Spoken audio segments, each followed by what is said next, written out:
People who lost their jobs by going off on a customer. What's your story? 1. Some guy had just finished training for a call center, and a few days in, he answered the phone to a customer and got into an argument. The argument went on for nearly an hour, and when the customer finally hung up, the guy called him back just to continue the argument. He was in his late 50s and lost his job very quickly after. 2. Not me, but my mother. She was working at an upscale cocktail lounge in Arlington, Virginia, just out of college.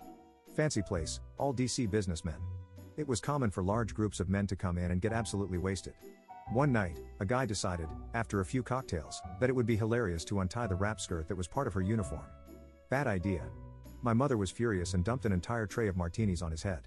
She was promptly fired but still thinks it was worth it. 3. It was my coworker.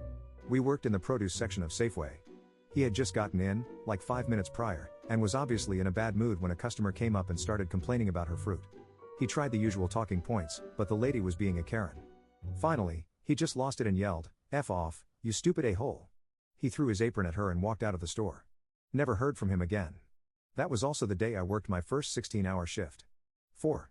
Lost my position at a vet clinic. A woman brought in her 5-year-old dog, which had diarrhea for the past week but was left untreated.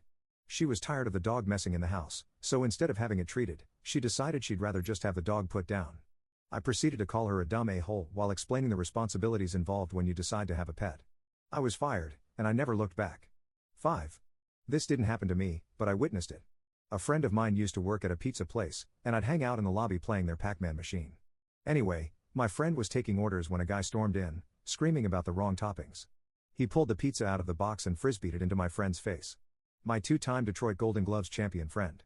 What followed was the worst beating I've ever seen one man take. My friend lost his job and got jail time out of it. 6. I didn't get fired, but I got a written warning for this. I was working chat tech support for a web host. A customer chatted in, complaining about slowness and claiming our servers were having issues. I went through all the standard steps, and we determined that his ISP was actually the issue. He didn't believe me and got obstinate. So I ended the chat by saying, "You're wrong." About 10 minutes later, I got a new chat. I saw the account name and the question. It was the same guy, asking the same thing. Without letting him say anything, I typed, "You're still wrong," and closed the chat. If I wasn't one of the better techs, I know I would have been fired.